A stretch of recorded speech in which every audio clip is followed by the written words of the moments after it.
Hello.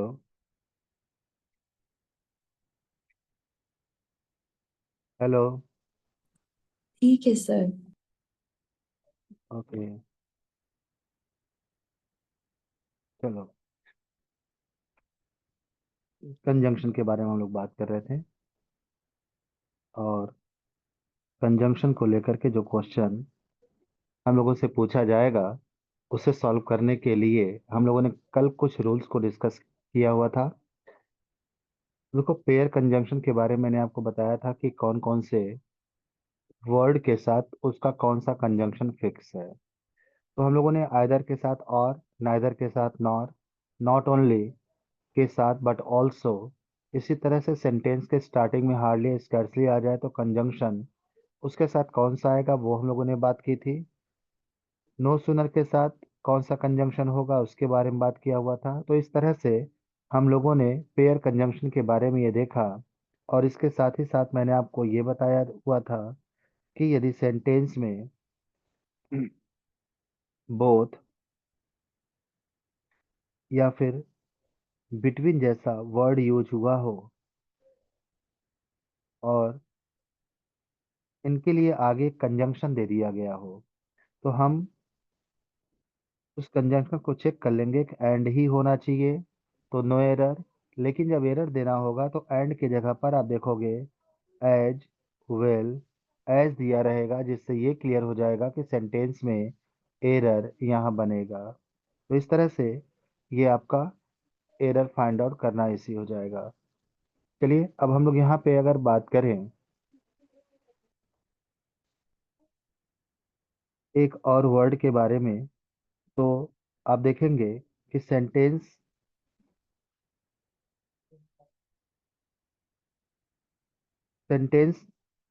में हम लोग थोड़ा सा अब नॉन पेयर कंजंक्शन के बारे में बात करेंगे। जैसे अब हमने पेयर कंजंक्शन के बारे में बताया और एग्जाम्पल भी दिया था, अब इसके बारे में ही बात हम करें तो अगर सेंटेंस लिखा है, मान लो क्वेश्चन यहाँ पे दिया हुआ है, both Sam as well as John discovered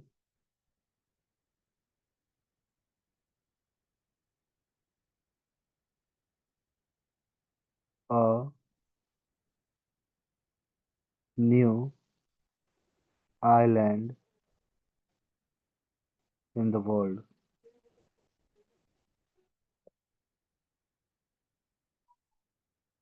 चलो, यदि यहाँ पर एक सेंटेंस हमारे पास है और चूंकि रूल भी क्लियर है और हमें इस क्वेश्चन को सॉल्व करना आपके क्वेश्चन पेपर में दिया हुआ हो, तो आप आंसर क्या देंगे? सिंपली आप देख सकते हो कि यहाँ पे बोथ के साथ सेंटेंस में दो अलग अलग वर्ड को आपस में कनेक्ट करने के लिए कंजंक्शन आया है। फिर आप ये कह लीजिए कि बोथ के बाद आगे एक कंजंक्शन उसी बोथ के लिए आया हुआ है। तो अभी हम लोगों ने रूल पढ़ा कि बोथ के लिए जो कंजंक्शन आएगा सेंटेंस में, वो एंड होना चाहिए, एज वेल एज नहीं। बट यहाँ पर एज वेल एज आया है, इसलिए आप देखोगे यहाँ एरर बनेगा, टिक लगाओगे, क्वेश्चन सॉल्व करोगे। यदि सेंटेंस को करेक्ट करना हो तो एज वेल एज की जगह पर आप एंड को पुट कर दो तो सेंटेंस करेक्ट हो जाएगा। बट ऐसा है नहीं, हमें सिर्फ एरर ही फाइंड आउट करना है। सो जैसे ही सेंटेंस में हमें बोथ के साथ कंजंक्शन एज वेल एज दिखाई देगा, तुरंत समझ जाना है कि सेंटेंस में यहाँ एरर है। आप टिक लगा दो, क्वेश्चन सॉल्व हो जाएगा। चलो, अगर इतनी बातें क्लियर है तो हम एक कॉन्सेप्ट के और बारे में बात करेंगे। आप देखोगे कि कभी कभी सेंटेंस में, in the case of here I am going to tell you एक रूल जो मोस्ट इंपॉर्टेंट है। अब देखो, कभी कभी अफर्मेटिव सेंटेंस में डाउट या डाउटफुल जैसा वर्ड यूज हो जाता है। कभी भी एक अफर्मेटिव सेंटेंस में डाउट या डाउटफुल जैसा वर्ड यूज हो जाए तो उस सेंटेंस में आने वाले कंजंक्शन को चेक करना होता है कि क्या ग्रामर के रूल को फॉलो कर रहा है। तो चलिए मैं आपको थोड़ा सा उस रूल के बारे में बता दूं जहां से प्रश्न डाउट या डाउटफुल जैसे वर्ड के बेसिस पर कंजंक्शन के एरर को क्रिएट करके बनाया जाता है। यहाँ मैं आपको बताऊं ग्रामर ये कहता है कि in case of affirmative sentence, in case of affirmative sentence, if the word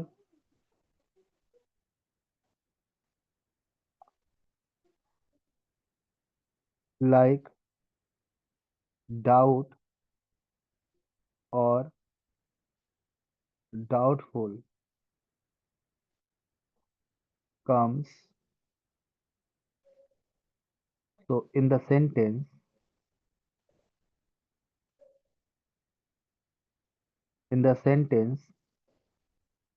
conjunction if is used।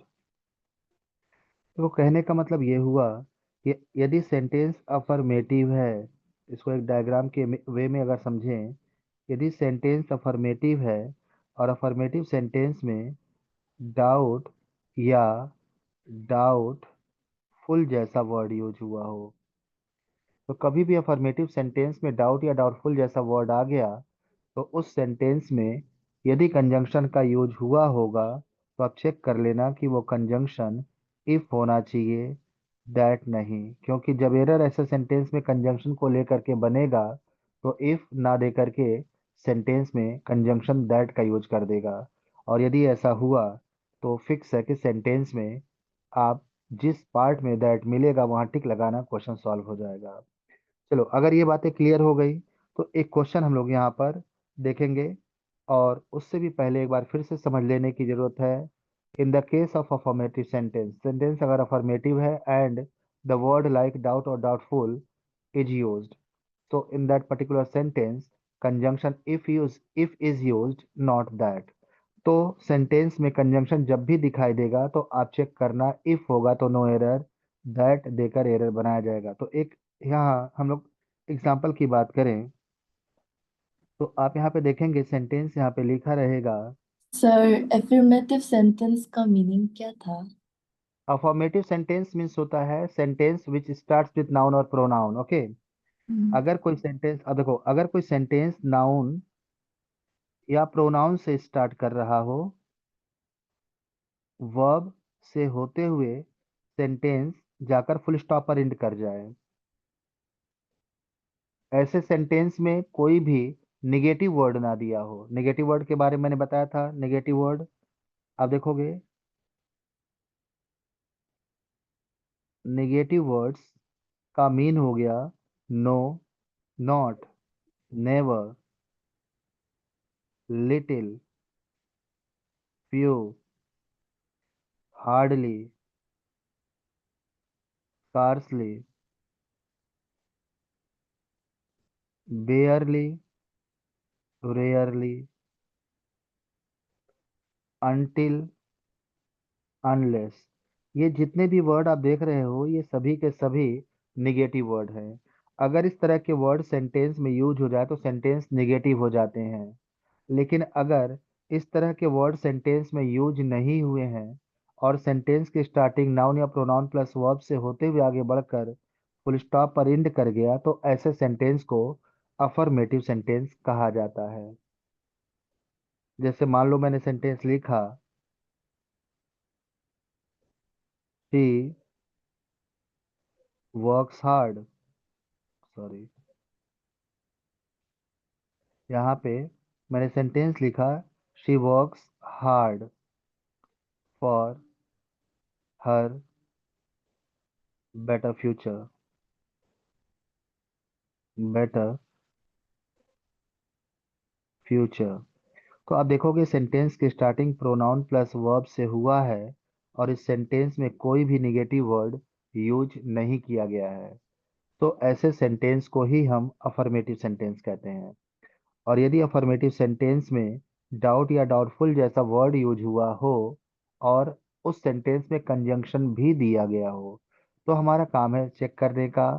अगर उस सेंटेंस में कंजंक्शन इफ मिला तो नो एरर पे टिक लगाएंगे, दैट मिला तो एरर क्रिएट करेगा। चलो यहाँ पर हम एक एग्जांपल से इसको समझेंगे। तो यहाँ पर सिंपली अफर्मेटिव सेंटेंस का स्ट्रक्चर भी आप इस फॉर्मेट से समझ पाएंगे। और यह एग्जांपल अफर्मेटिव सेंटेंस का मैंने दे दिया हुआ है। She works hard for her better future. चलो अब यहाँ पर हम लोग एक एग्जांपल लेते हैं और सेंटेंस में यहाँ पे होगा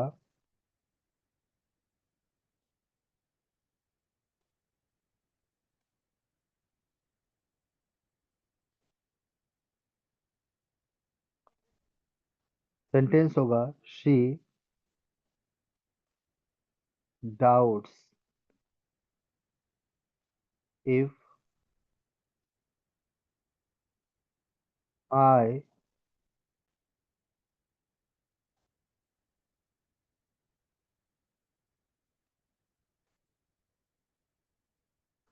यहाँ पे है she has doubts if I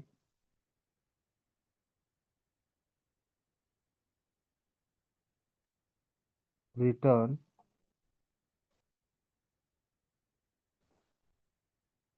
to my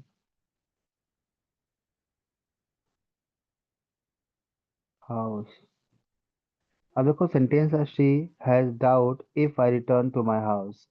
आप इस सेंटेंस को देखोगे तो सेंटेंस आपका अफर्मेटिव है और अफर्मेटिव सेंटेंस में डाउट आ गया।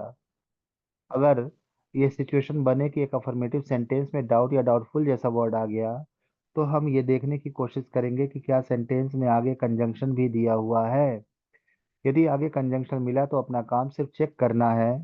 सेंटेंस में कंजंक्शन इफ होगा तो आप सेंटेंस जब फोर पार्ट्स में इस तरह से कैटेगराइज रहेगा और लास्ट में एक ऑप्शन नो एरर का दिया रहेगा, तो आप नो एरर पे टिक लगा देना, क्वेश्चन सॉल्व हो जाएगा। और अगर यहाँ पर इफ की जगह दैट दिया होता तो ये बात कंफर्म हो जाता कि अफर्मेटिव सेंटेंस जहाँ पे डाउट या डाउटफुल आया है में कंजंक्शन दैट आ गया तो एरर हो गया, आप वहाँ टिक लगाते तो क्वेश्चन सॉल्व हो जाता। तो यहाँ आपको ये मोस्ट इंपॉर्टेंट रूल है, ये समझना होगा कि in the case of affirmative sentence, if the word like doubt or doubtful comes in the sentence, conjunction if is used। और यहाँ मैंने इसको थोड़ा सा डायग्राम के वे में भी समझा दिया हुआ है आपको। तो अगर स्टेटमेंट आपको लगे इजी तो स्टेटमेंट के थ्रू समझिए, और अगर आपको लगता है नहीं डायग्राम हमारा थोड़ा सा इजी पड़ रहा है तो डायग्राम के थ्रू समझिए। आपके पास यहाँ एग्जाम्पल है और ये स्ट्रक्चर ऑफ अफर्मेटिव सेंटेंस है। फिर आपके सेंटेंस इस रूल के बेसिस पर होंगे किस प्रकार से, यहाँ वो क्वेश्चन है। और अब आप ये डिसाइड कर पाएंगे कि अगर इस तरह से क्वेश्चन आ रहा है तो कैसे हम इसे सॉल्व कर पाएंगे। चलिए अब इसके बाद हम लोग बात करेंगे यहाँ। हाँ बताएं। इससे पहले वाला को दिखाइए, हम अभी ज्वाइन किया ना। जी। इससे पहले वाला को दिखाइए, ये अभी ज्वाइन किया बस।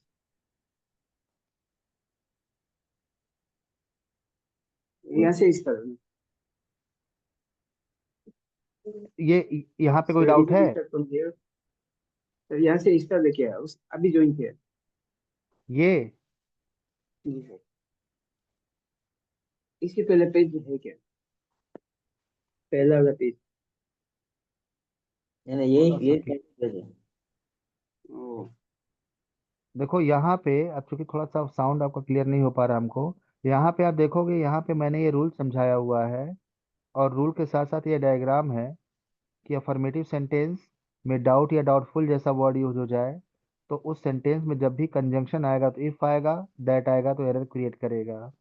मैंने यहाँ पे ये समझाया हुआ है कि ये आपका अफर्मेटिव सेंटेंस का स्ट्रक्चर है। कभी भी सेंटेंस नाउन या प्रोनाउन प्लस वर्ब से स्टार्ट होकर के आगे बढ़े जिसमें कोई निगेटिव वर्ड ना दिया हो, ये निगेटिव वर्ड है। यदि निगेटिव वर्ड सेंटेंस में नहीं है तो ये सेंटेंस अफर्मेटिव होता है। और आप देखोगे जब आप ये पहचान लोगे तो ये क्वेश्चन इस तरह से आएगा, शी हैज डाउट, तो ये अफर्मेटिव सेंटेंस है, इसमें कंजंक्शन भी दिया है। हमारा काम सिर्फ इस कंजंक्शन को चेक कर लेना है। अगर ये इफ है तो नो एरर पे टिक लगाएंगे, लेकिन जब एरर देना होगा कंजंक्शन का इस सेंटेंस में तो यहाँ दैट होगा और यहाँ टिक लगा दोगे, क्वेश्चन सॉल्व हो जाएगा।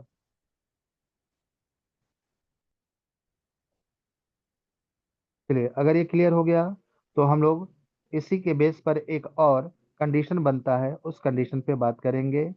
आप यहाँ पे देखिए। सर हम्म। सर अगर सेंटेंस अफर्मेटिव नहीं था बोलने से दैट यूज कर सकते हैं क्या?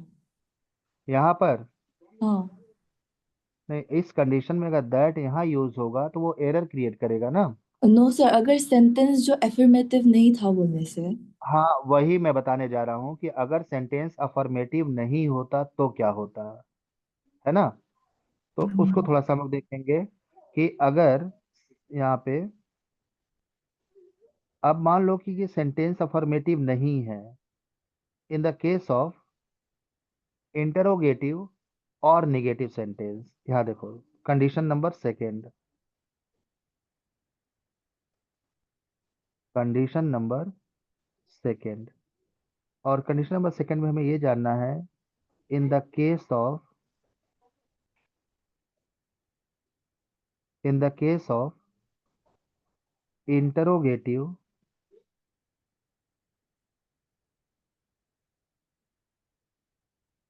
और निगेटिव सेंटेंस।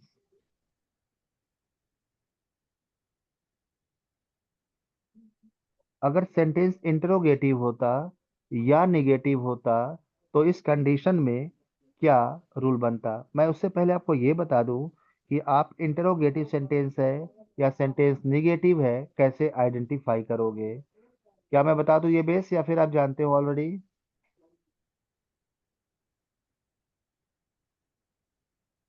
इंटरोगेटिव सेंटेंस आप आइडेंटिफाई कर लोगे।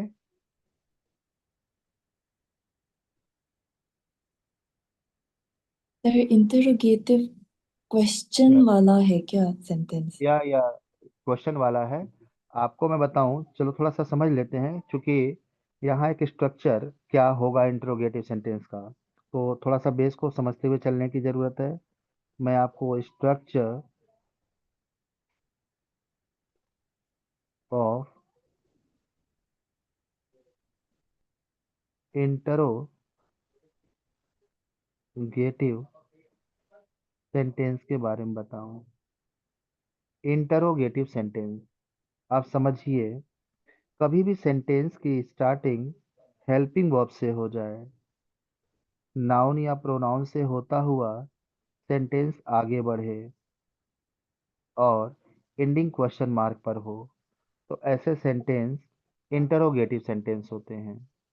या फिर यदि सेंटेंस की स्टार्टिंग किसी एच फैमिली के वर्ड से हो जाए। एच फैमिली के वर्ड का मतलब है सेंटेंस की स्टार्टिंग वेन से हो रहा है, वाई से हो जाए, वेयर से हो जाए, हाउ, व्हाट से हो जाए, प्लस इसके साथ सेंटेंस में हेल्पिंग वर्ब दिया हुआ हो और सेंटेंस आगे बढ़कर क्वेश्चन मार्क पर एंड हो जाए, तो ये सेंटेंस इंटरोगेटिव सेंटेंस ही होते हैं। जैसे मैं यहाँ एग्जांपल की बात करूँ, यदि सेंटेंस लिखा है डू यू नो हिम, यदि सेंटेंस लिखा है डू यू नो हिम, तो आप देख सकते हो कि सेंटेंस की starting helping verb plus pronoun से होते हुए आगे बढ़ा, क्वेश्चन मार्क पर एंड कर गया, तो ये सेंटेंस भी आपका इंटरोगेटिव है। या फिर मैं ये कहूँ, why do you help him, तो अगर मैंने यहाँ लिखा why do you help him, तो भी आप देखोगे सेंटेंस ये एच फैमिली के वर्ड से स्टार्ट होकर, एच फैमिली का मतलब है ऐसे क्वेश्चन पुट अप करने वाले वर्ड जिसमें और एच पाए जाते हैं। तो ऐसे क्वेश्चन पुट अप करने वाले वर्ड को हम एच फैमिली का इंट्रोगेटिव वर्ड कहते हैं। आप देख सकते हो कि सेंटेंस की स्टार्टिंग एच फैमिली के वर्ड प्लस हेल्पिंग वर्ब से हुआ और जा करके क्वेश्चन मार्क पर एंड कर गया, तो ये जो सेंटेंस है आपका इंटरोगेटिव सेंटेंस में ही आएगा। तो इस तरह से इसे हम पहचान पाएंगे कि सेंटेंस इंटरोगेटिव है। बात निगेटिव की करें तो मैंने अभी इससे पहले के लेक्चर में बताया, मतलब ऊपर जो कॉन्सेप्ट मैंने बताया वहां पे बताया कि जब सेंटेंस में no, never, not, little, few, hardly, scarcely, barely, rarely, until, unless जैसे वर्ड आ जाएंगे तो सेंटेंस नेगेटिव हो जाते हैं। तो आप अगर इंटरोगेटिव सेंटेंस और नेगेटिव सेंटेंस को आइडेंटिफाई अब कर पा रहे हैं तो देखो क्वेश्चन इसी जो फर्स्ट रूल को पढ़ा गया उसका सेकंड कंडीशन कैसे बनेगा। तो ग्रामर ये कहता है कि इन द केस ऑफ इंटरोगेटिव और नेगेटिव सेंटेंस कंजंक्शन, उसी के बाद हम लोग इसको लिखेंगे conjunction that is used, not conjunction if. तो कभी भी सेंटेंस में अगर इंटरोगेटिव सेंटेंस या निगेटिव सेंटेंस हो तो उस सेंटेंस में अगर कंजंक्शन डाउट या डाउटफुल जैसे वर्ड के आने की वजह से दिया हुआ हो तो चेक करना है दैट होगा तो नो एरर, अगर इफ आ गया तो एरर क्रिएट करेगा। तो इन द केस ऑफ इंट्रोगेटिव और निगेटिव सेंटेंस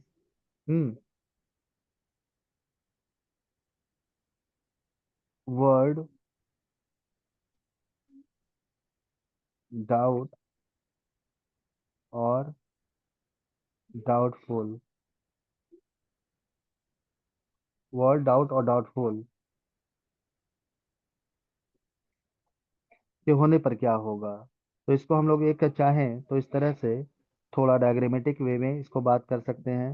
यदि सेंटेंस आपका इंटरोगेटिव है,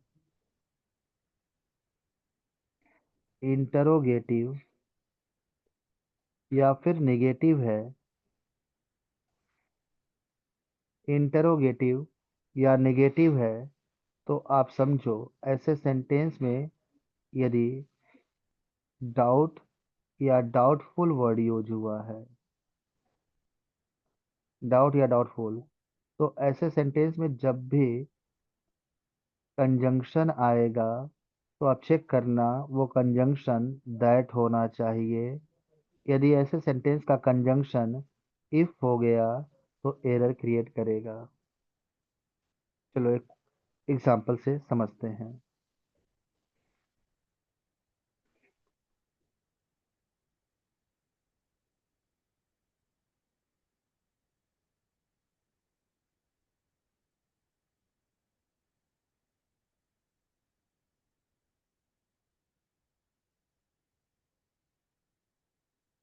चलिए यहाँ पे आपका एक एग्जांपल लेकर के देखेंगे, यानी क्वेश्चन पूछा कैसे जाएगा। तो सेंटेंस इस तरह से होगा, have you doubt if she will return at home.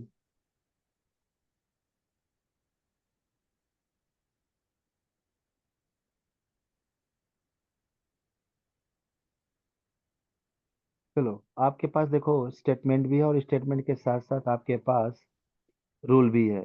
अगर इस रूल को आप समझ पाए हो तो सेंटेंस में एरर फाइंड आउट करने की बात की जाए तो क्या सेंटेंस में कोई एरर है, आप सॉल्व करिए क्योंकि आपके क्वेश्चन पेपर में कुछ इस तरह के क्वेश्चन बनेंगे। तो आप सॉल्व कर पाएंगे, समझ पाएंगे, वो यहाँ पर आप एक बार चेक कर सकते हैं। तो क्या लगता है सेंटेंस में एरर होगा या नहीं होगा। बस सर। जरूर है सर।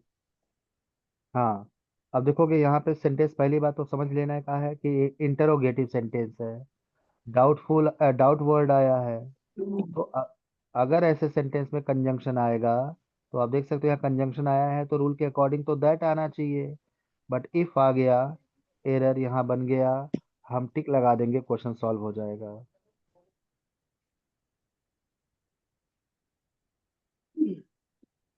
हाँ, अगर इफ वहां रिमूव हो जाए, वहां दैट हो जाए, सेंटेंस करेक्ट हो जाएगा।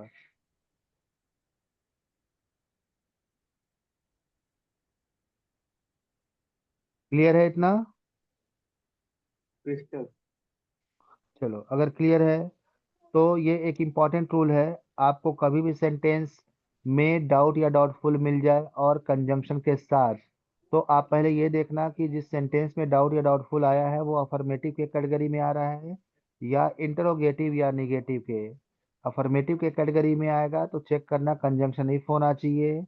इंटरोगेटिव या निगेटिव के कैटेगरी में आ रहा है तो चेक कर लेना है बच्चों कि सेंटेंस में कंजंक्शन दैट होना चाहिए। अगर ऐसा है तो सेंटेंस में इस बेस पे कोई एरर नहीं बनेगा, और अगर ऐसा नहीं है तो आप देख सकते हो ये दोनों एक दूसरे को रिप्लेस करके बनाते हैं। सेंटेंस में जब दैट को आना चाहिए तो वहां आपको इफ मिलेगा, और जब इफ को आना चाहिए तो दैट मिलेगा। और अगर इतनी बातें क्लियर हो गई तो समझो कि इस पर अब क्वेश्चन जो आएगा बड़े आसान तरीके से आप कर पाओगे, कोई अब प्रॉब्लम होगी ही नहीं। तो कंजंक्शन से एक क्वेश्चन इस तरह से एग्जाम में हम लोगों से पूछा जाएगा, इसलिए रूल और रूल के साथ एग्जाम्पल दोनों आपके पास है। इसलिए हम यहाँ पे थोड़ा आपको बता दें नॉन पेयर कंजंक्शन के बारे में, क्योंकि पेयर कंजंक्शन के बारे में हम लोगों ने इतनी सारी चीज़ों को देखा, बस रिवीजन की ज़रूरत है। अब यहाँ हम लोग बात करेंगे नॉन पेयर कंजंक्शन। तो पहले हम ये समझ लेंगे कि ये नॉन पेयर कंजंक्शन होता क्या चीज़ है। Non pair conjunction. अच्छा सर, ये क्वेश्चन मार्क तो नहीं है इसमें क्या? ये जो इंटरोगेटिव सेंटेंस बनेगा क्या सर? है तो यहाँ पर साइन आपका क्वेश्चन मार्क ही दिया रहेगा। ओ क्या? हाँ, सेंटेंस की स्टार्टिंग हेल्पिंग वर्ब से हुआ है, प्रोनाउन से आगे बढ़ा तो यहाँ बाय मिस्टेक फुल स्टॉप हो गया था, क्वेश्चन मार्क दिया रहेगा। और इस तरह से आप पहचान पाओगे कि सेंटेंस इंटरोगेटिव है तो कंजंक्शन यहाँ दैट होना चाहिए था। चलिए, अगर ये बात क्लियर है तो हम लोग बात यहाँ पे करेंगे नॉन पेयर कंजंक्शन के बारे में, और ये समझने की कोशिश करेंगे कि नॉन पेयर कंजंक्शन है क्या।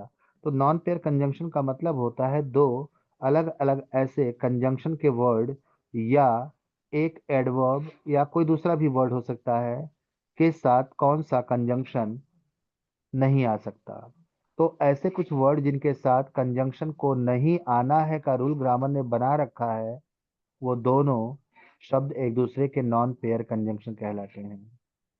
तो यहाँ पे आप देखेंगे कंपटीशन की भाषा में सिंपली आप इस तरह भी समझ सकते हैं कि ऐसे दो कंजंक्शन जो एक दूसरे के साथ सेंटेंस में यूज नहीं होते उन्हें एक दूसरे का नॉन पेयर कंजंक्शन कहा जाता है।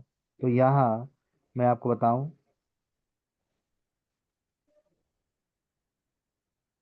नॉन पेयर कंजंक्शन के बारे में। अब देखो कि ग्रामर ये कहता है कि अगर सेंटेंस में कंजंक्शन एज का यूज हुआ है तो फिर ऐसे सेंटेंस में आगे कहीं भी कंजंक्शन सो, हेंस या देयरफॉर नहीं होना चाहिए। कभी भी सेंटेंस में अगर कंजंक्शन एज दिखाई दे गया और आगे सेंटेंस बढ़ता गया, हमें आगे सेंटेंस में एज के बाद सो, हेंस या देयरफॉर में से कोई एक दिखा तो तुरंत समझ जाना है कि कंजंक्शन ने सेंटेंस में एरर को क्रिएट कर दिया। चलो, ठीक इसी तरह से हम ये देखेंगे कि अगर सेंटेंस में एज सुन एज का यूज हुआ है, एज सुन एज, तो उस सेंटेंस में भी कंजंक्शन का यूज नहीं होना चाहिए। No any conjunction, no any conjunction, तो कोई भी कंजंक्शन नहीं होना चाहिए। बस ये होता है कि आगे कॉमा लग जाता है एक सेंटेंस को दूसरे सेंटेंस से जोड़ने के लिए, लेकिन कंजंक्शन का कोई वर्ड यूज नहीं होता। तो आपको यहाँ पे ये जानने की जरूरत है कि अगर सेंटेंस में एज सुन एज आ गया तो सेंटेंस को आगे पढ़ना है और देखना है कि आगे सेंटेंस में क्या कोई कंजंक्शन यूज हो गया है। यदि कोई कंजंक्शन यूज हो गया है तो सेंटेंस में वो कंजंक्शन ही एरर बनाएगा। सेंटेंस के जिस पार्ट में वो कंजंक्शन दिखेगा आप टिक लगा देना, क्वेश्चन सॉल्व हो जाएगा। इसी तरह से ग्रामर ये कहता है कि कंजंक्शन इफ और सपोज या सपोजिंग ये दोनों एक साथ यूज नहीं होंगे, क्योंकि दोनों का सेम में निकलता है। तो कभी भी एक ऐसा सेंटेंस जिसमें इफ और सपोज दोनों एक साथ दिखाई दे जाए, तुरंत समझ जाना है कि सेंटेंस में यहाँ एरर बन रहा है। चलिए, इसी तरह से हम ये भी जानेंगे कि सेंटेंस में यदि द रीजन या फिर the reason why word use हुआ है, कभी भी सेंटेंस में यदि द रीजन या the reason why word use हो जाए, तो आप सेंटेंस को पढ़ना और देखना कि सेंटेंस में क्या आगे कोई कंजंक्शन यूज हुआ है। ग्रामर कहता है कि जिस सेंटेंस में द रीजन या द रीजन वाई यूज होता है उस सेंटेंस में कभी भी कंजंक्शन बिकॉज का यूज नहीं किया जाता। यदि बिकॉज का यूज होता है तो सेंटेंस में एरर क्रिएट बिकॉज कर देगा। अब नॉन पेयर कंजंक्शन में इतनी ही बातें जाननी है। मैं एक क्वेश्चन अगर लूं तो देखो क्वेश्चन आपके एग्जाम में पूछा कैसे जा सकता है। सेंटेंस कुछ इस तरह से लिखा रहेगा, supposing if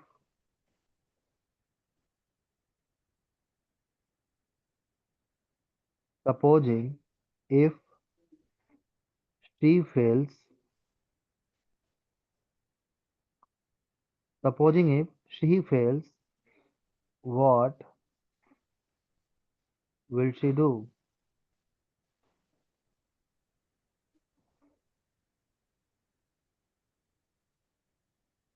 what will she do. अब अगर हम इस सेंटेंस में एरर फाइंड आउट करने की बात करें तो क्या लगता है एरर है? हाँ, आप देख सकते हो कि यहाँ पे सपोज और इफ दोनों एक साथ यूज हो गए हैं। तो जब एक साथ यूज हो जाएंगे बस टिक लगा दो, क्वेश्चन सॉल्व हो गया। बात करेक्शन की जाए तो या तो सपोजिंग हटा दो तो करेक्ट हो जाएगा सही, या इफ को रिमूव कर दो। लेकिन इफ को जब रिमूव करना होगा तो एक बात ध्यान रखना होगा कि सपोजिंग वर्ड यूज नहीं करते हैं, सपोज वर्ड यूज करते हैं। क्योंकि ग्रामर के रूल के अकॉर्डिंग सपोज एक ऐसा वर्ब है जिसमें आईएनजी का यूज नहीं किया जाता। तो अगर सपोजिंग इरेज हो जाए यहाँ से तो सेंटेंस करेक्ट हो जाएगा, या इफ अगर इरेज हो जाए तो आप यहाँ सपोजिंग से वर्ड स्टार्ट कर सकते हो, क्योंकि सपोज का जो मीनिंग है वही इफ का भी है। तो दो ऐसे वर्ड जो सेम मीनिंग में यूज होते हैं एक साथ यूज सेंटेंस में नहीं किए जाते हैं। तो उस कंडीशन में आप देखेंगे ये सपोजिंग और इफ एक साथ मिलकर एरर को क्रिएट कर रहे हैं, इसलिए एरर वहीं पर है।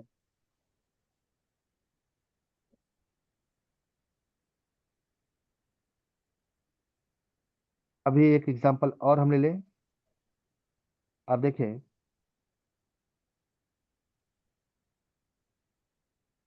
एज सुन एज, एक और question, as soon as I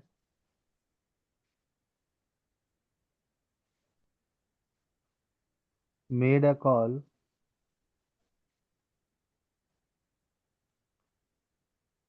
to my father,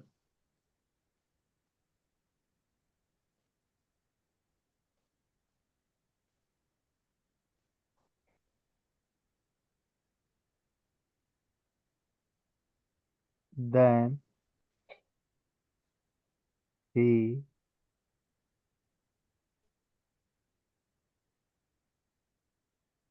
spoke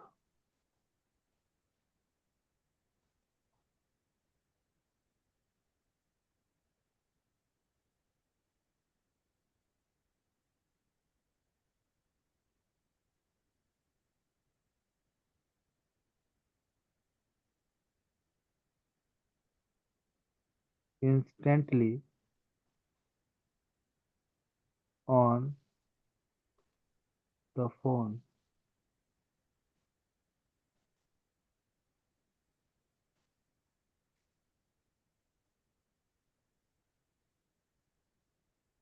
चलो, अब देखो यहाँ एक और क्वेश्चन आपके सामने बताया गया रूल के ही बेसिस पर। आपका क्वेश्चन यहाँ पर है, as soon as I made a call to my father then he spoke instantly on the phone. यहाँ पे देखो ये ही है, थोड़ा सा समझने वाली बात है। ही spoke instantly on the phone. अब एक क्वेश्चन और आपके सामने, और चूंकि इम्पोर्टेंट भी है इसलिए एक बार चेक करने की जरूरत होती है, पेपर में पूछा जाता है बार बार। अब अगर एग्जाम के पेपर में पूछ लिया तो चलो हम ये समझ करके सॉल्व करने की कोशिश करें कि ये क्वेश्चन पेपर में आया हुआ क्वेश्चन है, तो आप आंसर क्या देना चाहोगे इसमें? क्या लगता है सेंटेंस में कहीं एरर है? Yes sir. कहाँ पर? देन।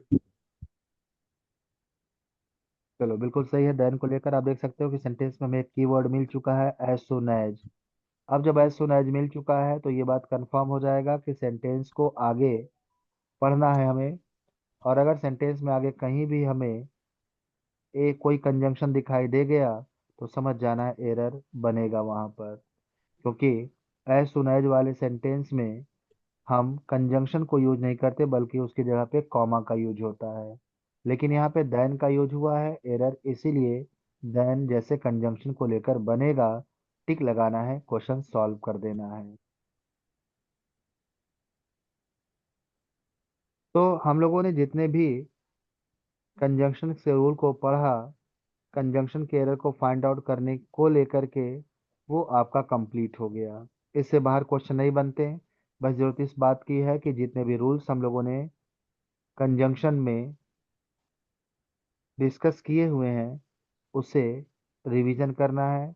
और आपको हर एक क्वेश्चन के बेसिस पर, मतलब हर एक रूल के बेसिस पे क्वेश्चन दिए गए हैं एग्जाम्पल के फॉर्मेट में, कि आप उसकी प्रैक्टिस करके क्वेश्चन का रूल अगर क्लियर है तो क्वेश्चन कैसे सॉल्व करें, इजली समझ पाएं। इसके साथ ही साथ हम लोग और भी बहुत सारे क्वेश्चंस हैं जो एक्सरसाइज के रूप में लेकर के डिस्कस करेंगे आपसे, लेकिन पहले इतने पे कमांड बनाने की जरूरत है। तो इस तरह से आप आज कंजंक्शन का टॉपिक ओवर हो गया। प्रीपोजिशन पढ़ा ही दिए थे आपको,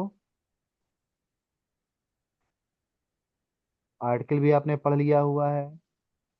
तो इस तरह से हम लोग कंजंक्शन को ओवर करने के बाद एक और टॉपिक मैं आपको बता दूं जहां से कभी कभी प्रश्न बनते रहते हैं, और इसलिए हमें यहाँ पे जानने की जरूरत है कि जो प्रश्न बनेगा उस टॉपिक से वो कैसा होगा, सॉल्व करने का तरीका क्या होगा, ये सारी बातें हम लोग यहाँ पे करेंगे उस टॉपिक पर। तो इसलिए हम सबसे पहले ये समझेंगे कि जिस टॉपिक पे हम बात करने जा रहे हैं उसका नाम है क्या। लेकिन उससे पहले, अभी जो आज हम लोगों ने कंजंक्शन के बारे में डिस्कस किया या कल किया, कोई डाउट अगर हो, लगे कि इसमें कुछ डिस्कस करना है तो बताएं। या अभी रिसेंटली मैंने जो बताया इसमें कहीं से कुछ कंफ्यूजन हो तो।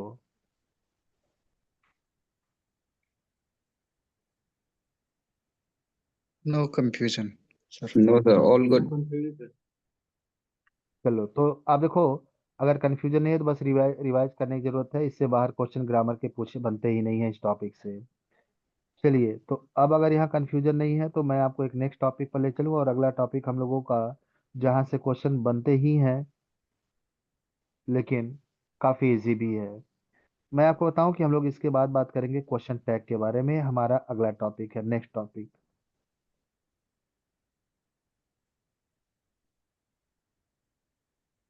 इसको हम लोग कहेंगे question tag.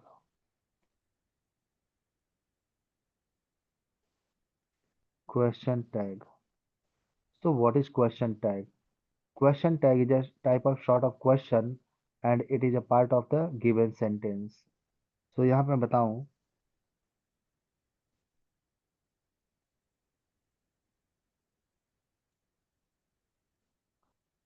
a short type question.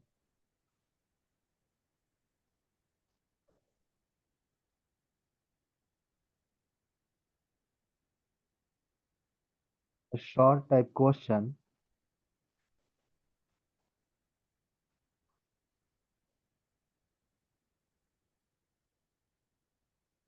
बहुत ज़्यादा टाइम नहीं लगेगा, लगभग मुझे लगता है कि अगर आप क्वेश्चन टैग ही पढ़कर ख़त्म कर दो तो 2 लेक्चर में ख़त्म हो जाएगा।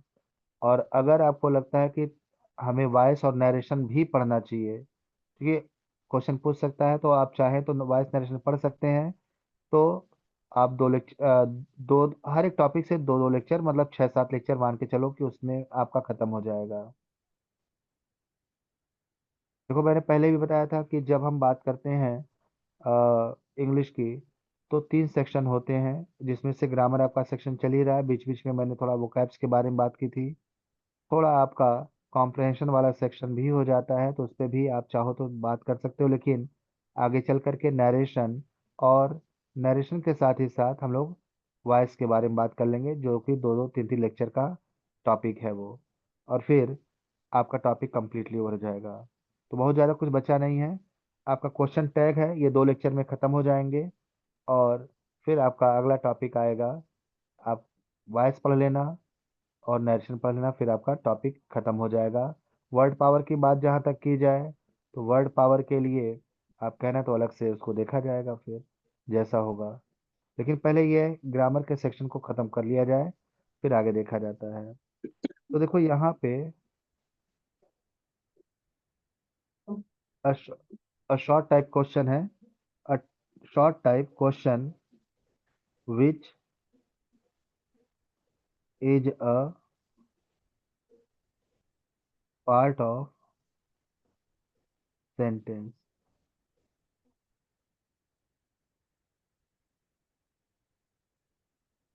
Which is a part of a sentence, either इसको आज खत्म कर दो, आज दैट खत्म कर इज देंगे। Question tag. ये है। समझ पाओ तो खत्म कर देते हैं, क्या दिक्कत है। Either that is affirmative, negative, और इम्परेटिव। कुछ इम्परेटिव के बारे में बताना चाहोगे आप? What is imperative sentence? Practice.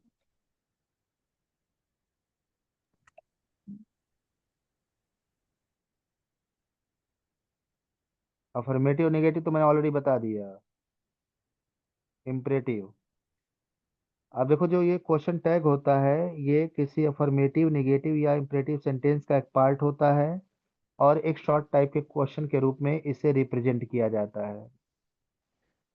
चलो, इम्परेटिव के बारे में आगे हम आपको बताते हैं, क्योंकि अफर्मेटिव और निगेटिव आप जानते हो, इसलिए इसको पहले समझो आप। देखो, कभी भी एक सेंटेंस का क्वेश्चन टैग कैसे बनेगा, एग्जाम में पूछा कैसे जाएगा, ये सारी बातों को समझते हुए यहाँ पे थोड़ा सा ध्यान देना है। कभी भी एक सेंटेंस का जो क्वेश्चन टैग, हम लोग पहले, चूंकि हमारे एग्जाम में जो क्वेश्चन टैग से क्वेश्चन आएगा, उसे हम सॉल्व तभी कर पाएंगे जब हम इसे सेंटेंस के बेसिस पे कैसे क्वेश्चन टैग बनाया जाता है, क्रिएट किया जाता है, वो हमें पता हो। तो हम यहाँ पे आपको ये बता दें कि यदि सेंटेंस अफर्मेटिव है, अफर्मेटिव सेंटेंस है, तो इसका क्वेश्चन टैग जब भी बनाएंगे तो निगेटिव फॉर्म में बनाएंगे। अभी होता क्या, अभी एक एक करके हम बताएंगे। निगेटिव फॉर्म में बनाएंगे, जैसे मान लो अगर सेंटेंस का लिखा है, हम एग्जांपल लेकर देखें। सेंटेंस लिखा है, she is working hard. She is working hard. अब देख सकते हो कि ये जो सेंटेंस हमारे सामने है, ये अफर्मेटिव है। तो कभी भी अफर्मेटिव सेंटेंस का जब क्वेश्चन टैग बनाते हैं, तो क्वेश्चन टैग बनाने के लिए रूल क्या होता है, पहले रूल को समझ लो आप। फिर क्वेश्चन टैग कैसे बनेगा उसको लिखेंगे, और क्वेश्चन टैग जब भी सेंटेंस का बनाया जाता है, तो सेंटेंस के ही साइड में उसको लिखा जाता है। तो कभी भी अफर्मेटिव सेंटेंस का जब क्वेश्चन टैग बनाना हो, तो सेंटेंस का जो हेल्पिंग वर्ब है उसको उसके क्वेश्चन टैग में सबसे पहले लिखो। क्योंकि सेंटेंस अफर्मेटिव है इसलिए इसके साथ आप नॉट ऐसे लगा दो। फिर जो सेंटेंस का सब्जेक्ट है प्रोनाउन के रूप में, उस सब्जेक्ट को प्रोनाउन के रूप में ही उसके क्वेश्चन टैग में लिखो। यदि यहाँ पर सब्जेक्ट नाउन होता तो हम उसे प्रोनाउन के फॉर्मेट में चेंज करके फिर हम उसके क्वेश्चन टैग में नॉट के बाद लिखते हैं, और लिखने के बाद यहाँ क्वेश्चन मार्क लगाना नहीं भूलना होता है। क्वेश्चन मार्क वेरी इंपॉर्टेंट होता है। अब अगर ये रूल क्लियर हो गया तो किसी भी अफर्मेटिव सेंटेंस को हम उसके क्वेश्चन टैग के साथ लिख सकते हैं। तो अब इस सेंटेंस का अगर हमें क्वेश्चन टैग लिखना हो तो इसका हेल्पिंग वर्ब हम सबसे पहले इसके क्वेश्चन टैग में लिखेंगे। हमेशा ध्यान देना है कि क्वेश्चन टैग का जो फर्स्ट लेटर होता है, क्वेश्चन टैग का फर्स्ट वर्ड का फर्स्ट लेटर हमेशा कैपिटल होना चाहिए। अब देखो, नॉट लिखेंगे तो यहाँ पर एक बात ध्यान देना है कि इसमें इज यानी हेल्पिंग वर्ब और नॉट अलग अलग नहीं लिखे जाते हैं, बल्कि हेल्पिंग वर्ब के साथ ही नॉट को लिखा जाता है। अगर हम इन दोनों को पढ़े तो ये इज है और ये नॉट है, लेकिन जब इज के साथ ही नॉट आकर कनेक्ट हो जाएगा तो लिखने का तरीका इस तरह हो जाएगा। आप ओ को हटाकर यहाँ पे एपास्ट्रोफे लगाओगे, नॉट लगाओगे और इसको बोलेंगे इजंट। इजंट हो गया। हाँ, आप देखो यहाँ पे मैंने सेंटेंस का हेल्पिंग वर्ब भी लिख दिया, नॉट भी लगा दिया। तो इसको अलग अलग नहीं बोलते हैं, इज नॉट नहीं बोलते हैं, इसको इजंट बोलेंगे। के साथ ही साथ इस सेंटेंस का जो सब्जेक्ट है यदि ये प्रोनाउन के फॉर्म में है तो ये सब्जेक्ट एज इट इज उठा करके हम इसके क्वेश्चन टैग में लिखेंगे, और अगर ये नाउन के फॉर्म में होता तो हम इसका पहले प्रोनाउन कन्वर्जन करते हैं और फिर हम इसके क्वेश्चन टैग में लिखते हैं, क्योंकि क्वेश्चन टैग में हम कभी भी सब्जेक्ट की जगह पे नाउन का यूज नहीं करते हैं, प्रोनाउन का यूज करेंगे। तो यहाँ पर श्री प्रोनाउन है, यहाँ पर आप श्री को लिख देंगे और इस तरह से क्वेश्चन मार्क यहाँ पे लग जाएगा। तो इजंट श्री ये आपका दिए हुए सेंटेंस का क्वेश्चन टैग है। तो इस तरह से एक अफर्मेटिव सेंटेंस का क्वेश्चन टैग बनता कैसे, पहले ये सीखना है, और इस पर क्वेश्चन आएगा कैसे, सॉल्व किया कैसे जाएगा, उसके बारे में हम आपसे बात करेंगे। लेकिन पहले सेंटेंस जो दिया है इसका क्वेश्चन टैग कैसे बनेगा वो हमें पता होना चाहिए। अगर पता नहीं है तो आने वाला क्वेश्चन आप सॉल्व कर नहीं पाओगे। इसलिए पहले अगर सेंटेंस अफर्मेटिव है तो उसका क्वेश्चन टैग बनेगा कैसे, इस पे फोकस करना, और कहीं कंफ्यूजन डाउट हो तो बात करने की जरूरत है। अब देखो, इस तरह से मैंने आपको ये बताया कि अफर्मेटिव सेंटेंस है तो उसका क्वेश्चन टैग नेगेटिव फॉर्म में बनेगा। नेगेटिव फॉर्म में बनने का मतलब है कि हमें यहाँ हेल्पिंग वर्ब के साथ नॉट एक सही फॉर्मेट में देना होता है। लेकिन हम अगर दूसरे कंडीशन की बात करें तो आप देखोगे अगर सेंटेंस नेगेटिव है, यदि सेंटेंस नेगेटिव है आपका, तो इसका जो क्वेश्चन टैग होगा वो आप अफर्मेटिव में बनाएंगे। अफर्मेटिव में,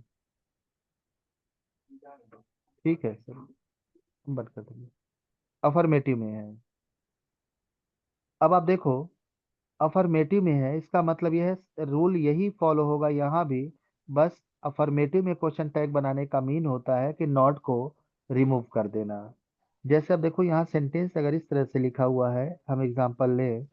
अगर सेंटेंस लिखा है माय फादर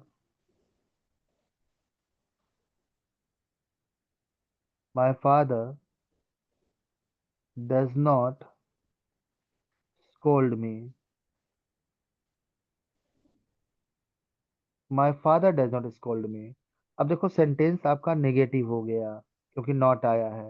अब अगर इसका क्वेश्चन टैग बनाना है तो रूल वही फॉलो करना है, इसके हेल्पिंग वर्ब को हम इसके क्वेश्चन टैग में सबसे पहले लिखेंगे। अब चूंकि सेंटेंस ये खुद निगेटिव है, इसलिए सॉरी सेंटेंस आपका खुद नेगेटिव है, इसलिए इसका क्वेश्चन टैग नेगेटिव में नहीं बनेगा, अफर्मेटिव में बनेगा। अफर्मेटिव में बनने का मीन ये हुआ कि हम यहाँ नॉट का यूज नहीं करेंगे, डायरेक्ट इसका सब्जेक्ट नाउन फॉर्म में है तो प्रोनाउन में कन्वर्ट करके हम इसके क्वेश्चन टैग में लिखेंगे। सब्जेक्ट ऑलवेज प्रोनाउन के फॉर्म में ही लिखा जाता है, नाउन के फॉर्म में नहीं, और क्वेश्चन मार्क यूज करना लास्ट में नहीं भूलना है। तो कभी भी अगर आपका सेंटेंस निगेटिव हो तो उसका क्वेश्चन टैग इसी रूल से बनाएंगे। आप देख सकते हो नॉट ना होने की वजह से कहा जाता है कि इसका क्वेश्चन टैग अफर्मेटिव में बनेगा। तो यहाँ इसके क्वेश्चन टैग के बारे में बात करें तो इसका हेल्पिंग हम इसके क्वेश्चन टैग में सबसे पहले लिखेंगे, और जो भी वर्ड सबसे पहले लिखेंगे उसका फर्स्ट लेटर कैपिटल से लिखेंगे। तो इस तरह से डज हो गया, नॉट लगाना नहीं है। अब इस सेंटेंस का सब्जेक्ट यदि प्रोनाउन होता तो एज इट इज हम इसके क्वेश्चन टैग में लिख देते हैं, लेकिन आप देख सकते हो कि प्रोनाउन नहीं है, नाउन है ये। तो हम इसका पहले प्रोनाउन कन्वर्जन करेंगे। माय फादर, क्योंकि ये सिंगुलर मेल को डिनोट कर रहे हैं इसलिए इनके लिए हम ही का यूज करेंगे। तो चलिए हम इनकी जगह पे प्रोनाउन यहाँ ही का यूज कर देंगे, क्वेश्चन मार्क लगा देंगे, और इस तरह से डज ही आने वाले सेंटेंस का एक पार्ट भी है और इसी का क्वेश्चन टैग भी है ये। तो इस तरह से क्वेश्चन टैग आप एक नेगेटिव सेंटेंस का इजीली बना सकते हैं। चलो, अगर इस बात को समझ पाए हैं तो हम लोग यहाँ पे बात करेंगे एक और क्वेश्चन के बारे में। अब जैसे मान लो सेंटेंस लिखा है वन, एक और एग्जांपल लेते हैं, one must do once duty. अब देखो यहाँ पर एक क्वेश्चन आ गया, one must do once duty.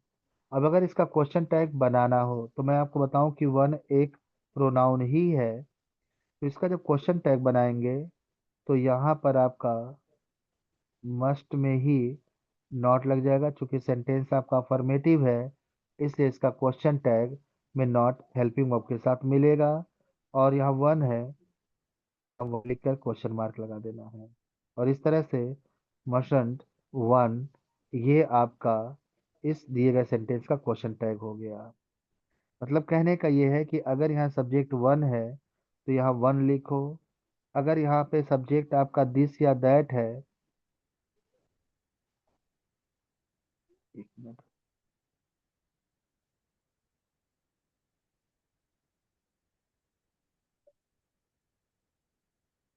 एक यहाँ पर, हाँ, अगर देयर, अगर सब्जेक्ट देयर है तो आप इसके क्वेश्चन टैग में देयर ही लिखोगे। ठीक है, तो इस तरह जैसे यहाँ पे वन है इसी तरह से अगर इसका क्वेश्चन टैग टैग बनाओगे तो सब्जेक्ट की जगह पे प्रोनाउन के रूप में वन लिखना, देयर है तो इसके क्वेश्चन टैग में सब्जेक्ट की जगह पे प्रोनाउन के रूप में आप वहाँ देयर लिखना। हाँ बताए।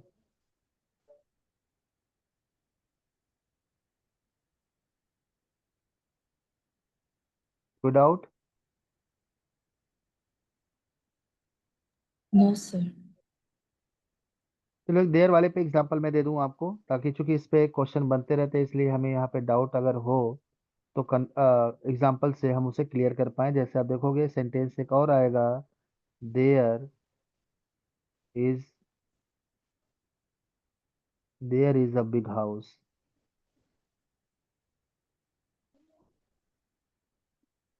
अब इसका अगर क्वेश्चन टैग की बात करें तो यहाँ हो जाएगा इजंट देयर, इस तरह से आपका क्वेश्चन टैग बनेगा। तो अब देखो क्वेश्चन आपसे एग्जाम में पूछा कैसे जाएगा, इस पे फिलर के भी क्वेश्चन आते हैं और फिलर के साथ ही साथ इस पर आपके क्वेश्चन एरर के भी आते हैं, दोनों ही टाइप के क्वेश्चन आते हैं। तो ये बेसिक बातें थी अभी, लेकिन बेस पर ही क्वेश्चन कैसे आएगा एक बार सॉल्व करके देख लेंगे, फिर और आगे हम लोग थोड़ा सा चीज़ों को हाई लेवल पर लेकर के चल के देखेंगे। और आप देखोगे यहाँ क्वेश्चन इस तरह से लिखा रहेगा, क्वेश्चन दिया कैसे है, ये दिया कैसे जाएगा, दे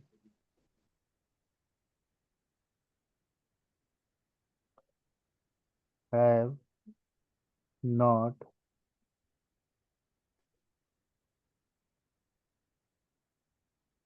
told me the truth.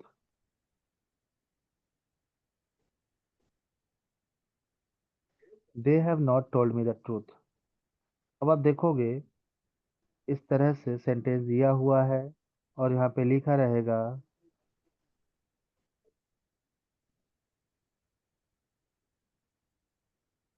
haven't they।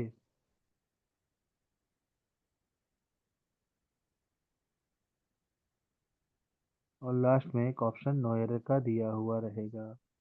आपको बताना है कि सेंटेंस के किस पार्ट में एरर है। क्योंकि क्वेश्चन टैग पढ़ लिया हुआ है तो बड़े आसानी से आप जब सेंटेंस पढ़ोगे तो ये बात पता चल जाएगा कि सेंटेंस के लास्ट में एक क्वेश्चन टैग भी है। तो जब भी क्वेश्चन टैग दिया होता है तो उसे थोड़ा सा चेक जरूर कर लेने का जरूरत होता है कि एरर है या नहीं है। तो क्या आपको लग रहा है सेंटेंस में कोई एरर है?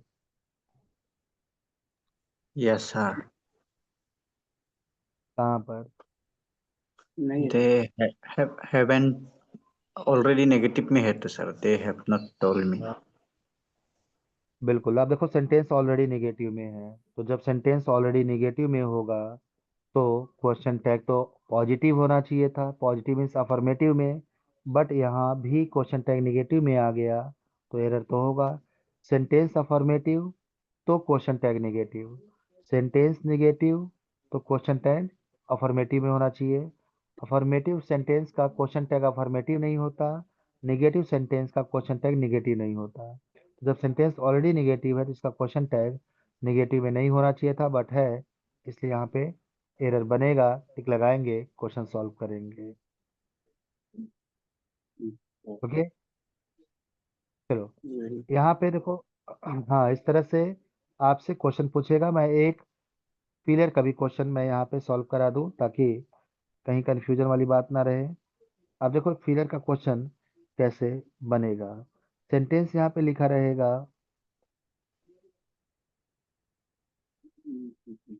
शी डेयर्स, शी डेयर्स, या फिर इसमें she dare not go there.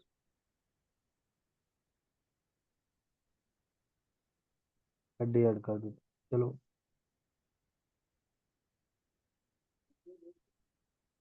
अब इसको थोड़ा सा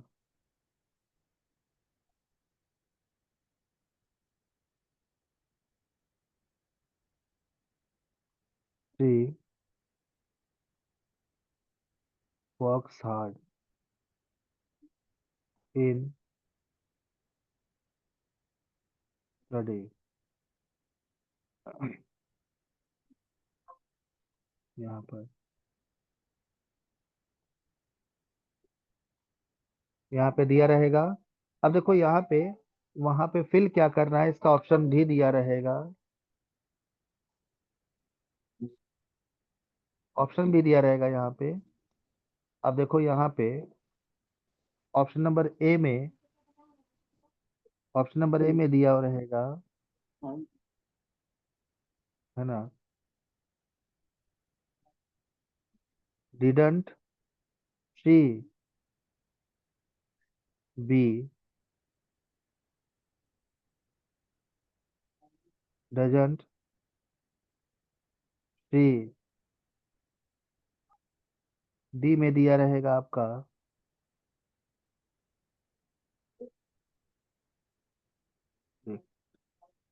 यहाँ पे आपका लिखा रहेगा doesn't she, and D option दिया रहेगा इजंट शी। चलो इस तरह से आप देखो चार ऑप्शन दिए रहेंगे और हमें वहां बताना होगा कि एक राइट ऑप्शन क्या होना चाहिए फिलर के लिए। बताएं क्या होना चाहिए। Option D. Option D. Option number D. हाँ हाँ D. B, Not D. B B B. D. B. Last वाला। तो बी पर ही तो लगा हुआ है, आप इसको बी पर टिक लगा दोगे तो ये ऑप्शन आपका आंसर बनेगा। क्योंकि देखो जब सेंटेंस में वर्क्स दिया होगा सब्जेक्ट के साथ, जब भी वर्ब का एस या ईएस फॉर्म दिया होता है या फर्स्ट फॉर्म दिया होता है, तो सेंटेंस को हम बोलते हैं प्रेजेंट इंडेफिनिट टेंस। और जब सेंटेंस प्रेजेंट इंडेफिनिट टेंस में लिखा होता है तो उसका हेल्पिंग वर्ब या तो डू होता है या तो डज होता है। तो जब सब्जेक्ट के साथ वर्क्स दिया हो, हाँ बोलो अब। सर आंसर सी होना चाहिए। है। सी सी हेलो। होना चाहिए। आंसर सर हाँ, सी होना चाहिए ना। ये बी वाला। डी तो किसे देखो सर, तो जब क्वेश्चन मार्क है। क्वेश्चन मार्क यहाँ पे ऑलरेडी लगा हुआ है ना, जब ऑलरेडी ओ लगा रहेगा क्वेश्चन मार्क हमें नहीं देना है। और ये रिजेक्ट ओ इसीलिए हो सर, जा रहा है क्योंकि यहाँ भी क्वेश्चन मार्क वहाँ भी क्वेश्चन मार्क। ठीक। और कब नहीं देखेंगे सर। हाँ, नहीं तो देखना पड़ेगा उसको। तो आप देखो जब सब्जेक्ट के साथ वर्ब वर्ब का एस फॉर्म दिया रहेगा तो आप वहां पर समझ जाना कि इसका जो क्वेश्चन टैग बनेगा इसमें डज लगा के बनेगा। और अगर यहाँ पे सब्जेक्ट के साथ फर्स्ट फॉर्म दिया होता तो डू लगता है यहाँ पर। तो चूंकि वर्क्स है इसलिए डज वाला ऑप्शन यहाँ पे चूज करना है। क्वेश्चन मार्क ऑलरेडी यहाँ पे दिया हुआ है और जैसे आप इसे चूज कर दोगे क्वेश्चन आपका सॉल्व हो जाएगा। तो देखो आपके एग्जाम में इस टॉपिक से एरर पे कैसे क्वेश्चन बनेंगे और फिलर का क्वेश्चन कैसे बनेगा, आप इन सब चीज़ों पे ध्यान दे करके इस पे क्वेश्चन आने जो क्वेश्चन आएगा सॉल्व कर पाओगे। इसमें और भी कुछ क्वेश्चन जो आए हैं थोड़ा टफ लेवल का भी है, तो हम लोग इस पर आगे डिस्कशन करेंगे लेकिन कल। अभी इतना क्लियर है? Yes, sir. सर तो क्लास ओवर किया जाए आज का। Yes, sir. सही है। चलो ठीक है, तो हम लोग कल फिर मिलेंगे और आगे इसी को कंटिन्यू करते हुए क्लास को ओवर मतलब टॉपिक को ओवर करेंगे और देखेंगे और भी कितने लेवल के क्वेश्चन इस पे बन सकते हैं। ओके ठीक है, till then good night to all of ठीक है। यू। Good night, sir.